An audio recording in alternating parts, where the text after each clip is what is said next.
Bueno, pero hoy miércoles nos convoca otro tema, son materias internacionales, con un amigo de la casa, Fernando Wilson, académico de la Universidad Adolfo Ibáñez. ¿Qué tal, Fernando? Bienvenido a esta edición de Llegó la Hora. Hola, buenos días. Muchas gracias por invitar. No, Fernando, primero quería partir con lo que está pasando en Estados Unidos a propósito de las elecciones presidenciales, porque Porque han ocurrido muchas cosas estas últimas semanas también. Pienso en la entrevista que le dio em, em, el presidente Putin a un periodista americano, a Tucker Carlson. Pienso en la lógica de las elecciones presidenciales, los cuestionamientos que hay a la figura del presidente Biden, principalmente por su edad. Él ya ha manifestado su interés por la reelección y Kamala Harris habla ayer y dice que está lista para servir, un poco como una respuesta como, mira, en la calle me han pedido, como si la gente me pide, estoy disponible. Sin embargo, su figura no ha destacado lo suficiente como para estar punteando en las encuestas. ¿Cómo está el escenario norteamericano, Fernando? A ver, revuelto, como de costumbre, digamos. No, a ver, de alguna manera, desde la administración Obama, en que la polarización de alguna forma se capturó al Congreso americano, que era más bien una zona de negociación y de concordia antes que de conflicto. La verdad es que los ánimos han estado encrespados y qué decir con el triunfo de Donald Trump en su primer gobierno y posteriormente la muy agitada reelección que finalmente pierde frente a Joseph Biden. Ahora, en ese contexto y respecto al caso de Tucker Carlson, la verdad es que la prensa norteamericana tiene una fama y tiene una tradición de ser contestataria. No es una prensa yes man. Recordemos por favor, la gira que hizo Jane Fonda en su momento a Hanoi en medio de los bombardeos de la Operación Linebacker 2, digamos, donde literalmente los norvietnamitas la llevaron a ver bombarderos norteamericanos derribados. Ella incluso se instaló y posó en un montaje de cañones antiaéreos norvietnamitas.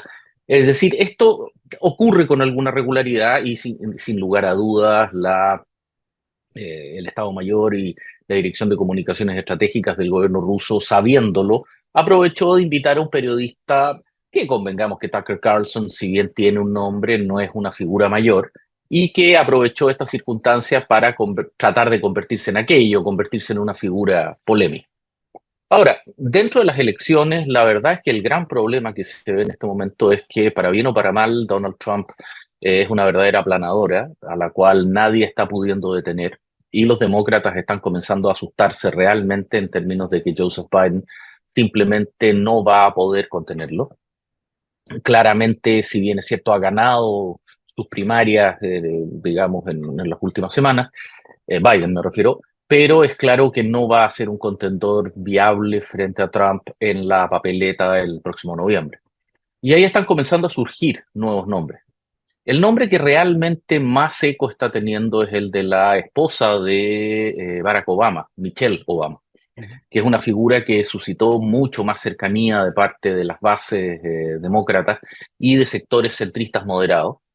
Y bueno, la aparición de Kamala Harris es un reflejo directo de la desesperación política que tiene la sociedad, más bien el Partido Demócrata, por cuanto recordemos que en una primera etapa Joseph Biden había dicho que iba a correr por un solo gobierno y Kamala Harris era supuestamente el seguro de vida, era la candidata garantizada para el 2024.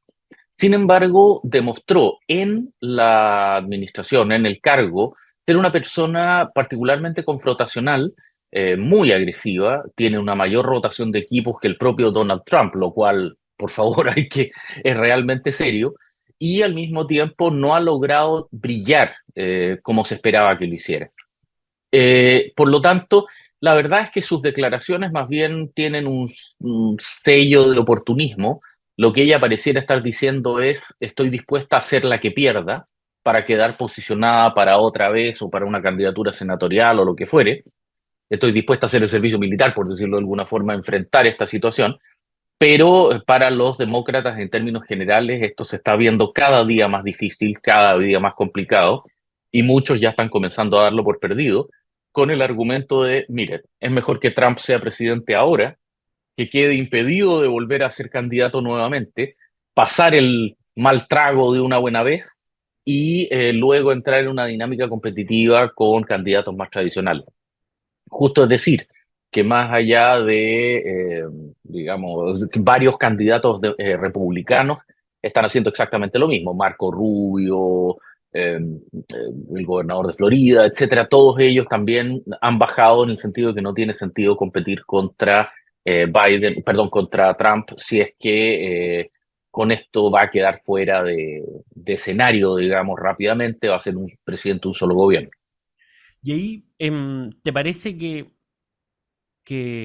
el presidente Biden, cuántas probabilidades tiene de ser el que vaya a la papeleta, especialmente por estas apariciones públicas que hemos visto donde, claro, se ven manifiestamente problemas relacionados con la edad o con alguna enfermedad? Em, ¿Te parece que es más probable que llegue a la papeleta o que no llegue? A ver, por derecho hay una tradición norteamericana que implica que el presidente incumbente tiene el primer derecho a figurar en la papeleta. Incluso para perder, como fue el caso de Jimmy Carter en su momento con los demócratas o el propio George H. Bush, Ujú. Bush padre, en el año 92, pero con los republicanos. Pero en el caso de Biden esto está siendo demasiado evidente, está su, eh, digamos, voz un poco traposa, digamos, que ya no se le entiende lo que dice, sus fallas de memoria, que ya incluso hasta un fiscal se lo representó hace algunos días atrás. En general está proyectando una imagen de debilidad extrema y por lo tanto cada día es un candidato menos competitivo. Los datos objetivos, como que por ejemplo los números económicos están mejorando y una serie de otros factores, no están consiguiendo ser convincentes para una población que ve en él un líder dubitativo y poco eficiente. Y ahí hay un factor que es crítico y que en ese sentido se parece bastante a, bueno, es un tema global, digamos, también se da en Europa, pero también al debate en Chile, Mm. que es el descontrol en la frontera sur. Hay un fuerte debate respecto al encargado federal de migración, el señor Mayorkas, que probablemente va a salir de su cargo, está a punto de sufrir un impeachment, se salvó por un tecnicismo la semana pasada. El gobernador de Texas está blindando la frontera, poniendo contenedores como si fuera una suerte de muralla de Lego, digamos, con alambre de púa. El gobierno federal dijo que lo van a sacar. Es decir, de alguna manera también se dio un incidente muy llamativo de un grupo de migrantes ilegales venezolanos que después de hacer un turbazo en una tienda, golpearon a una pareja de policías en Manhattan, en Nueva York, que causó furor en Estados Unidos. Es decir, una serie de factores que nosotros conocemos bastante y que proyectan la imagen de un gobierno débil, de un gobierno indeciso, irresoluto, que claramente es algo que los norteamericanos no quieren, digamos, y que es el principal problema que tiene Biden y que tendría cualquier otro candidato demócrata. Por lo tanto, la verdad es que en este minuto es difícil pensar un escenario en el cual Donald Trump no consiga ser el presidente. Todos los vientos corren a su favor. Y ahí, a propósito también de otras cosas que están pasando en Estados Unidos, lo comentamos a propósito de esta entrevista a Vladimir Putin, una de las cosas que se está discutiendo es la renovación del apoyo de Estados Unidos a Ucrania financieramente para la guerra. ¿Te parece que está en cuestionamiento eso, esa posibilidad? Estados Unidos va a seguir apoyando a Ucrania porque, claro, eran recursos bastante impresionantes, Son importantes. 60.000 millones. Exactamente. Eh, Y claro, a ver, después la entrevista un poco remece ese escenario donde ya tenía más de 170 millones de visualizaciones. no es tanto la entrevista, lo que pasa es que hay todo un juego político en términos de que la mayoría republicana en la Cámara de Representantes, combinada con el empate virtual, porque la vicepresidenta norteamericana Kamala Harris es la presidenta del Senado y por lo tanto el voto dirimente. Recordemos que están divididos en el Senado 25 y 25, muy parecido a la situación de acá. Ujú. En esa situación, me atrevería a decir que lo que está haciendo el Partido Republicano es amarrar la aprobación de los paquetes de ayuda, no solamente a Ucrania, sino que también a Israel por 14.000 millones, la aprobación de leyes particularmente duras de corte a la migración ilegal en la frontera sur. Y eso es una pelea ideológica interna. Nadie duda que la ayuda a Ucrania eventualmente va a salir, ¿sí? Aunque claramente su retraso está complicando bastante severamente a la capacidad de resistencia ucraniana, particularmente lo que es el abastecimiento de municiones, de artillería sobre todo. Pero esto es un juego político que, por favor, se ha dado en docenas de ocasiones. Se dio respecto a las operaciones en Irak y a la presencia de tropas norteamericanas en Irak. Se dio anteriormente con la guerra de Vietnam e incluso en la propia Segunda Guerra Mundial, donde las mayorías aislacionistas del Congreso, transversales en esa época, se negaban al apoyo a Gran Bretaña más allá de digamos, la compra de armamento pagado, lo que se llamaba el cash and carry, págueme en efectivo, en oro, y usted se lleva su equipo en sus propios buques. Después fue reemplazado por el Lend-Lease, pero todo esto lo que te demuestra es que en Estados Unidos la política local tiene una preferencia total frente a la política internacional. Y ahí es donde nos encontramos con una frase clásica de un autor norteamericano, Wilmot, que tituló un libro que se llamaba The Reluctant Empire, el imperio reluctante, el imperio dubitativo. Estados Unidos nunca se ha sentido imperio. La población norteamericana no se siente en una nueva Roma. Otra cosa es que digamos, las élites intelectuales, etcétera, asuman o comprendan el rol de liderazgo internacional que tiene. Pero el norteamericano promedio quiere vivir bien. Y la verdad es que el resto del mundo le importa bastante poco. Por lo tanto, amarrar asuntos de política interna como la frontera sur a estos paquetes de ayuda internacional es de alguna forma un chantaje muy tradicional en el sistema político americano para obligar a el gobierno, a los incumbentes, a tener que soltar medidas que no querrían en política interna a cambio del apoyo internacional. Y ahí a propósito también de algo que comentaste relacionado con la frontera sur, que es lo que está haciendo Texas y el conflicto con el gobierno federal. Bastantes estados, sobre todo los gobernados o mayoritariamente los gobernados por republicanos, han apoyado a Texas en en esta acción. Y también varios demócratas, ojo, Ah, eso no, no, no es tan rígido. Sí, ya, es es que que ese es el no es problema. no es el bipartidismo, en el fondo. Exacto. Claro.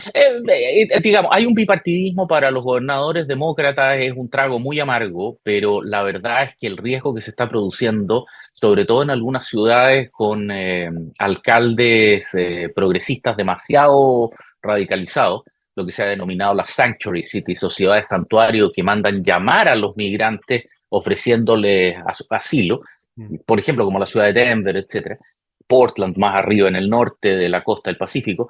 Todo eso lo único que ha generado es un efecto imán que hoy día tiene esas ciudades virtualmente colapsadas. La propia Nueva York está colapsada.